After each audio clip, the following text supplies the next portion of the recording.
Bien, para esta segunda parte entonces vamos a ver lo que son fármacos antirretrovirales.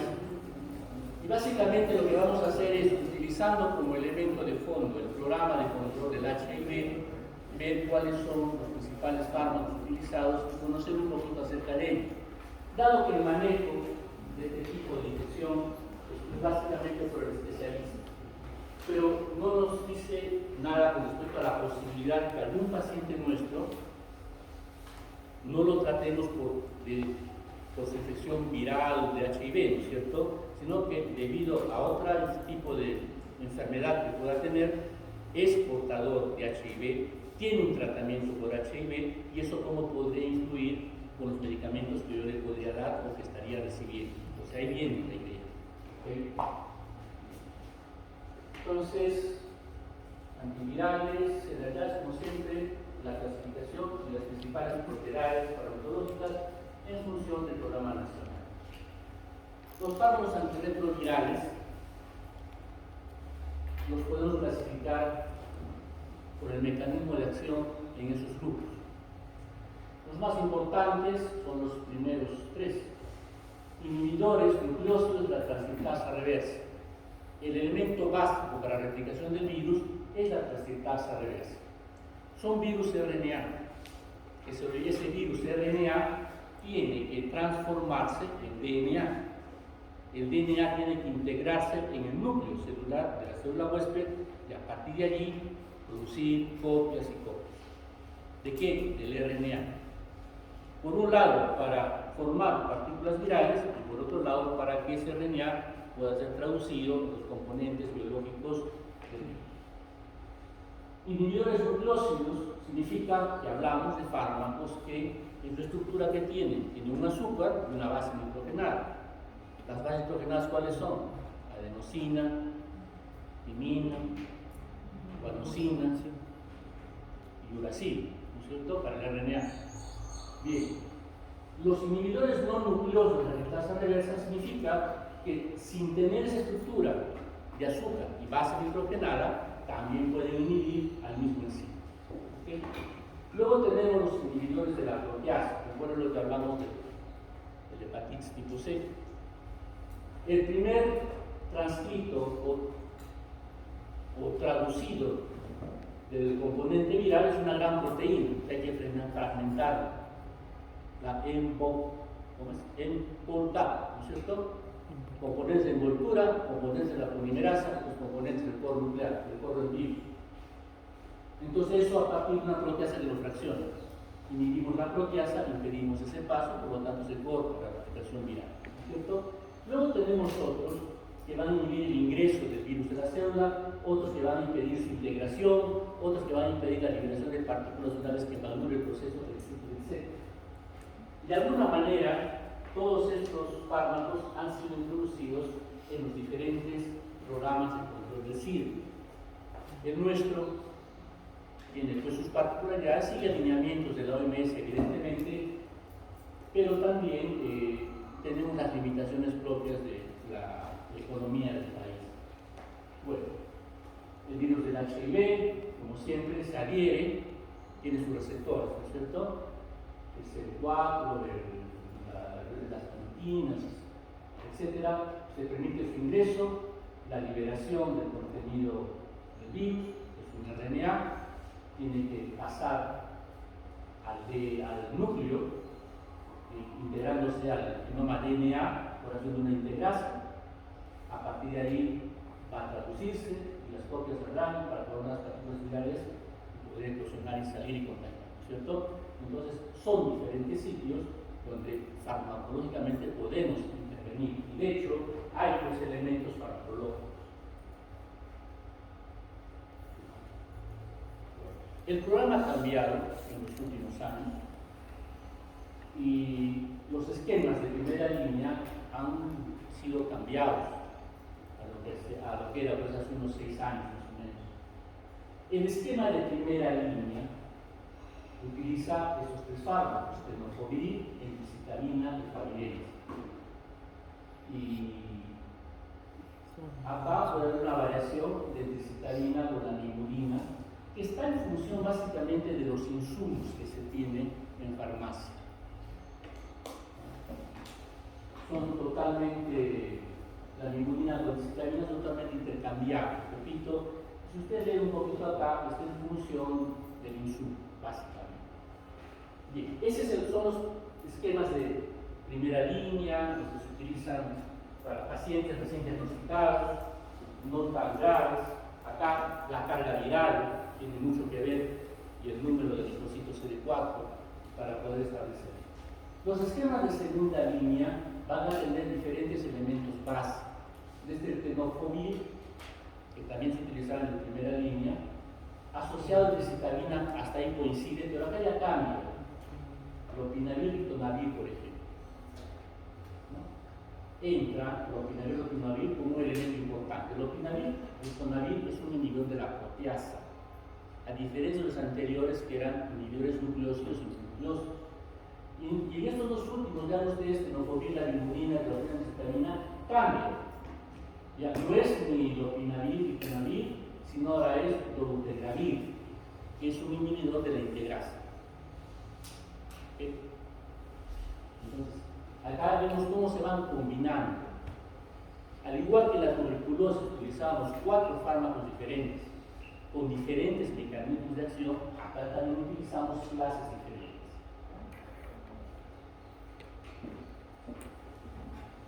Tenemos otros esquemas en base a Bacavir, pero nuevamente la limudina, le hemos repetido dolutegravir, efavirenz, inhibidor no nucleósido.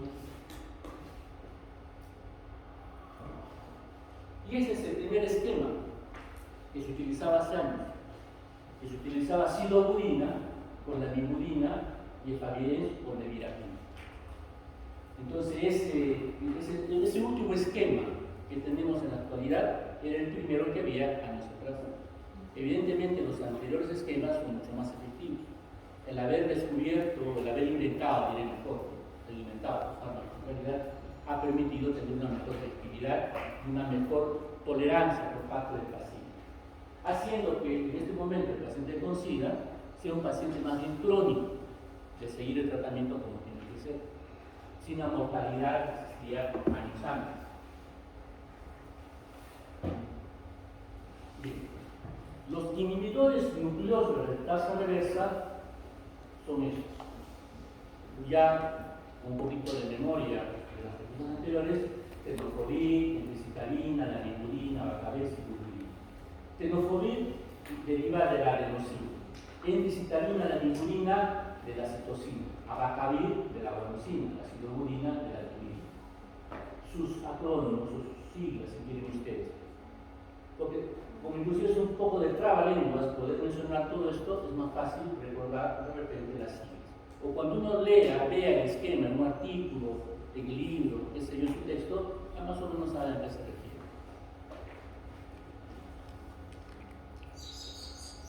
¿Cómo actúan? Pues a nivel de la transcriptasa reversa, donde el análogo del nucleósido interviene y engaña a la polimerasa y evita la síntesis del DNA, ¿no es cierto? Recuerden que la transcriptasa reversa utiliza como molde el RNA para sintetizar DNA. ¿Okay? Entonces acá, siendo un análogo falso, diferente, que impide la acción de la polimerasa, se corta la duplicación correspondiente. Evidentemente, el principal mecanismo por el cual evitamos la acción es que muta el ciclo activo de la transcriptasa reversa, ¿no es cierto? Pero no es el único mecanismo. Hay otros mecanismos que dependerán de la posibilidad de utilizar mecanismos comunes de la célula para poder resolver inconvenientes de una replicación común y corriente del DNA, corrección de errores, y uno de estos elementos correctores de errores depende del ADP. Entonces, de existir este mecanismo corrector de errores, hace que se recupere la acción de la transcriptasa reversa y con esto que se pierda la efectividad del agente antiviral.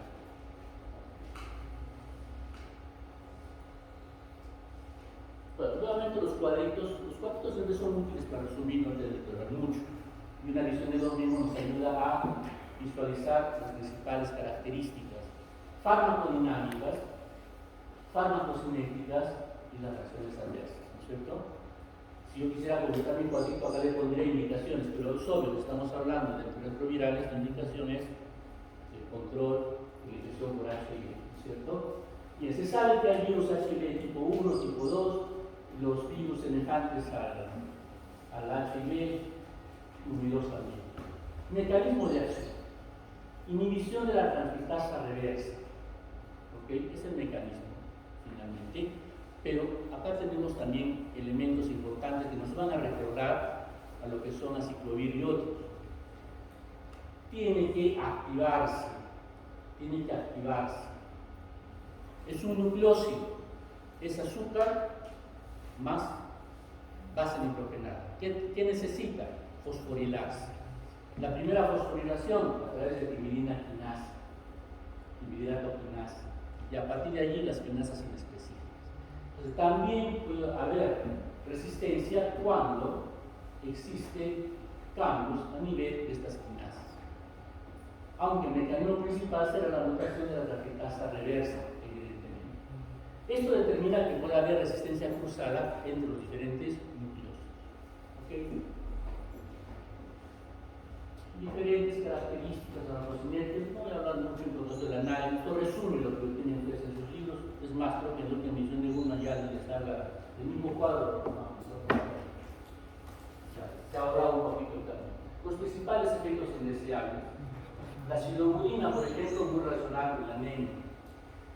La estabudina, que ya no se utiliza, ya esto tenemos que eliminarlo, porque ya debido a los efectos indeseables ya no es de uso la estabudina. En este caso, la nibudina, citabina, bacavir han reemplazado con creces a la estabudina. Bueno, en el caso de la nibudina tiene menos efectos tóxicos adversos, lo cual es un elemento pues, bastante apreciado. La citabina puede producir pigmentación de la piel, se relaciona con pancreatitis debido a que de alguna manera está alterado el metabolismo que hace su caso. Si usted revisa los mecanismos de acción y los mecanismos de resistencia, encontramos que son también comunes. Recuerden que la sistematización a partir del cuadro nos permite encontrar elementos comunes y también establecer las diferencias más en todo. Lo mismo, la silobudina, la nibudina, bacavir, que nos comenta citabina, que son los elementos que nuestro programa de control considera con los diferentes parámetros que tienen ustedes farmacocinéticos. La biodisponibilidad siempre será algo muy importante. Son medicamentos que el paciente debe recibir por vía oral, no se van a inyectar. Entonces, la biodisponibilidad nos determina cuánto del fármaco llega pues, al organismo, ¿no es cierto? Entonces, vean ustedes que el tenofovir tiene poco, silobudina un poco más, pero el resto tiene niveles altos, o sea que se absorben muy bien las palabras. Las comidas, algunas pueden disminuir la biodisponibilidad. El área bajo la curva es sinónimo de biodisponibilidad, ¿no es cierto? Entonces, más bien el tenofovir, si bien tiene una baja biodisponibilidad, mejora mucho, de 25 a más del 40%, con alimentos que tengan contenido graso. Puede incentivar su consumo con adobo, chicharrón, esas cosas, por supuesto, ¿no es cierto? Para que sea más agradable de comer. Bueno, y lo que ustedes pueden ver acá, el grado de metabolismo es bastante importante para el caso de glucina, para la también, que citabina es mucho menos. Que los jóvenes se ve determinado en realidad es un grado moderado de metabolismo.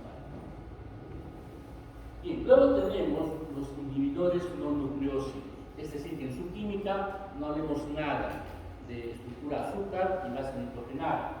Los elementos clásicos de virapina y favirense. Ahora ya ha cambiado, tenemos etravirina y virina, que en el caso de etravirina dice mejor cuando hay resistencia, y la virina en caso de que sea una paciente gestada. Nevirapina y favirense son los clásicos, como elementos, digamos, resaltantes de este grupo, son activos frente a HIV1, bueno, no requieren fosforilación, no tienen que ser activados, repito, no son nucleósidos. son metabolizados por el citocromo.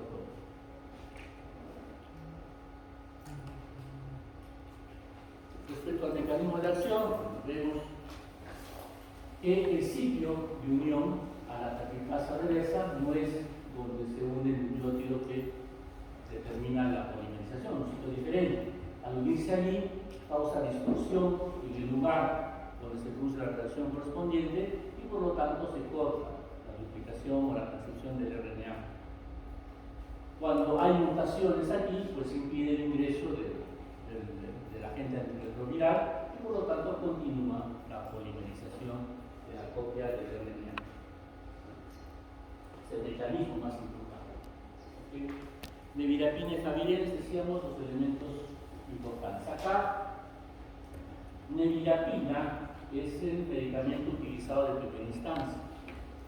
La favirenz es de segunda elección debido a esto, hidrotoxicidad y síntomas psiquiátricos, inclusive suicidio, entre otras cosas. Por esta razón, el favirenz, por lo tanto, solamente cuando había resistencia o efectos indeseables importantes como una hepatitis o reacciones de hipersensibilidad, hacía que uno recién pueda pasar en favirenz. ¿Okay? Pero, como les decía, han salido algunos que pueden ayudar en ese sentido. Entramos a un tercer grupo importante, que son los inhibidores de la proteasa.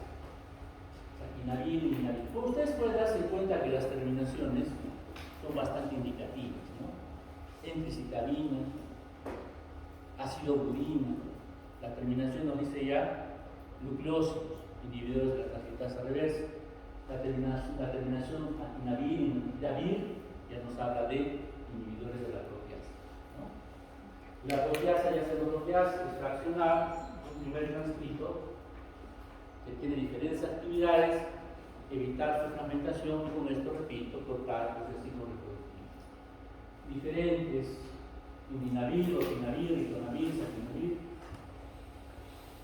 mecanismo de acción, mecanismo de resistencia, mutación, gen gap protein, o sea, esa parte del genoma del virus que codifica proteínas de envoltura en la polimerasa y da componentes propios del cuerpo del virus.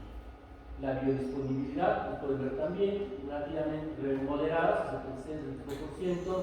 Las comidas determinan en algunos casos elevación de la misma, en algunos casos disminución.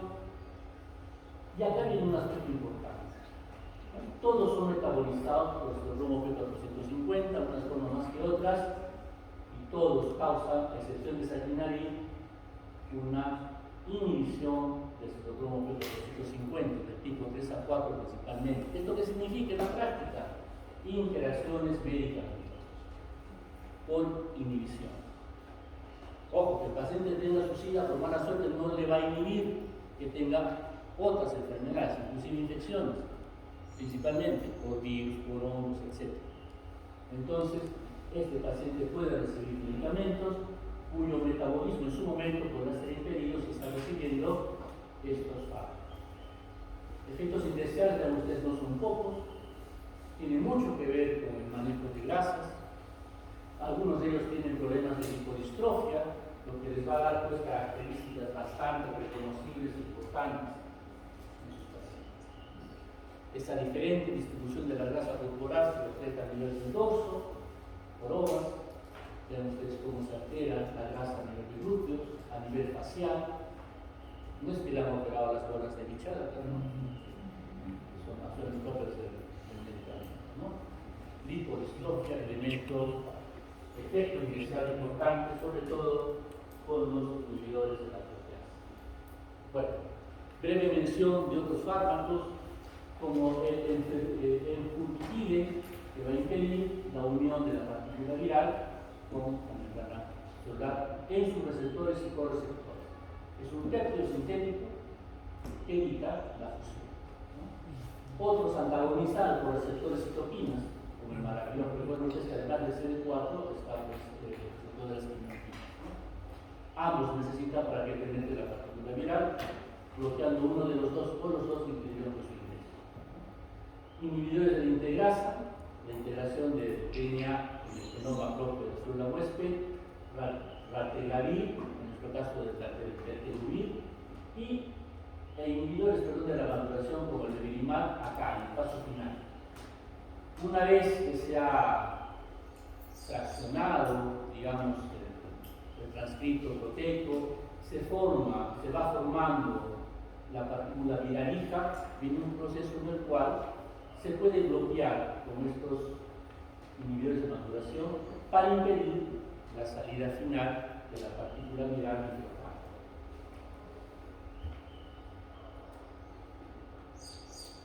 Más o menos la forma en que actúa.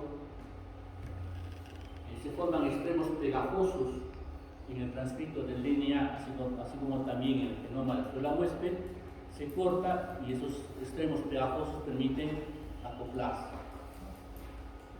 Si ustedes recuerdan algo de los transposones, más o menos así. Si no recuerdan, no se preocupen. Ratelavir, en nuestro caso, rateluvir, es el que nosotros manejamos en el programa, las características son básicamente las mismas. Medicamentos bien tolerados, pero puede haber producir miopatía o adenosis, entre otros.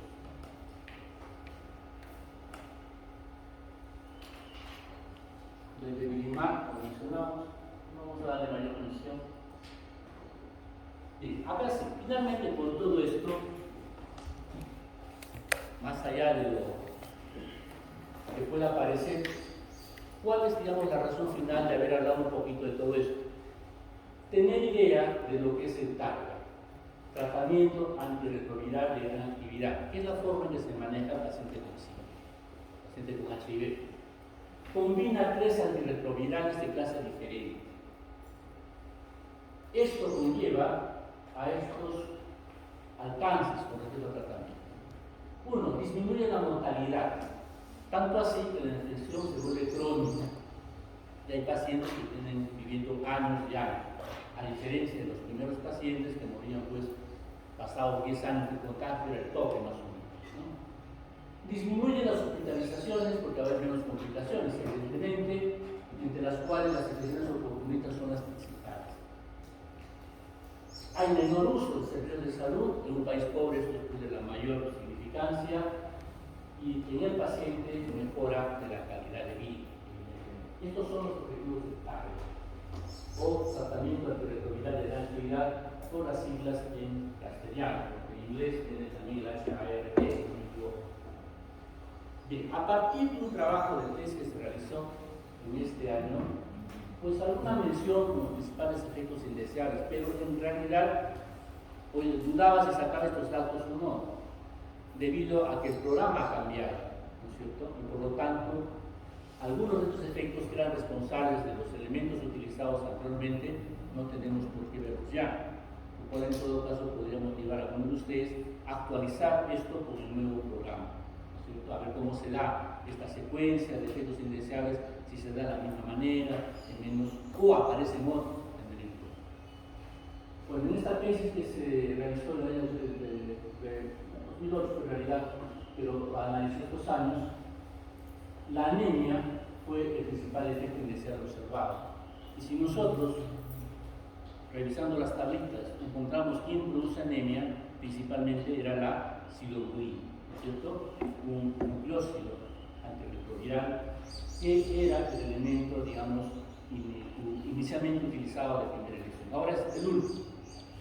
Entonces, digamos que la anemia sería lo último que veríamos, ya no sería lo primero que veríamos, ¿cierto? Luego los fenómenos a nivel de piel, posiblemente de origen alérgico, pasando por cefalea. Los efectos indeseables de un prácticamente 40% de pacientes analizados observados. El 60% no mostró, en todo caso, reacciones adversas. Podríamos decir que es un tratamiento bastante bien tolerado, ¿no? Bueno. Los principales fármacos relacionados de virapina y silodurina. ¿Okay? Cuando hubo problemas se reemplazó la de virapina, un inhibidor no nucleósido, por el que había entonces, que era el efavirenz.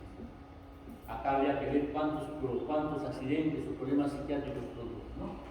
Y la silodurina se reemplazó por estaudina, que en la actualidad ya no es así, debido a algunos efectos indeseables. Se reemplazaba con vilanosina, que es otro tanto. Ahora tenemos otros, citabina, naviculina, etc. ¿No es cierto? Entonces, eso también ya, digamos, tiene que haber cambiado. Porque son elementos diferentes. Como aspectos generales de los efectos indeseados observados, los inhibidores nucleosos de la replicasa reversa nos van a dar fenómenos de obesidad mitocondrial. ¿Y qué sucede en la mitocondria? La beta-oxidación. Y la beta-oxidación significa un manejo diferente de ácidos grasos, posiblemente relacionado con problemas de lipodistrofias, posiblemente relacionado con problemas de pancreatitis, entre otras cosas. Los inhibidores no nucleósidos se relacionan principalmente con fenómenos de hipersensibilidad y hepatotoxicidad. Habrá que vigilar no solamente problemas a nivel cutáneo, consultas repetidas con el dermatólogo, sino también analizar de vez en cuando qué cosa, las transaminasas, ¿no es cierto? Los inhibidores de las proteasas están muy relacionados con las reacciones metabólicas y la lipodistrofia. Si bien no es una excluyente generalización, no se debe enfocar y diferenciar algunos aspectos de los efectos indeseados.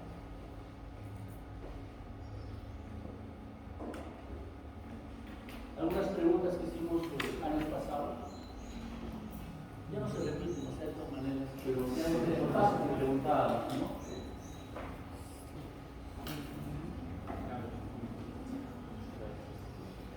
Acá para los incautos todos terminan en vir, ¿no es cierto? ¿Quiénes terminaban en vir? Los inhibidores nucleósidos, ¿no es cierto? De la neuraminidasa. ¿Dónde está la neuraminidasa? En el virus de la influenza. Entonces, aciclovir no, porque es perfectil. La aciclovir no, porque es para citomegalovirus. Lopinavir no, porque esto es para HIV.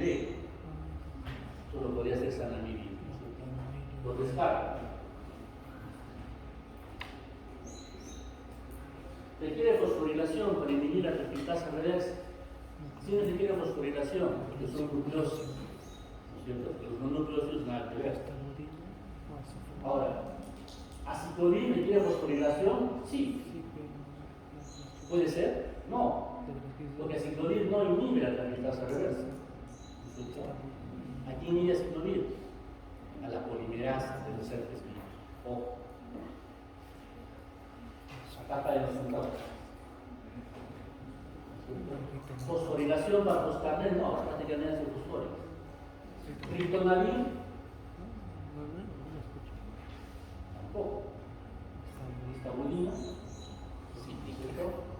Es un inhibidor.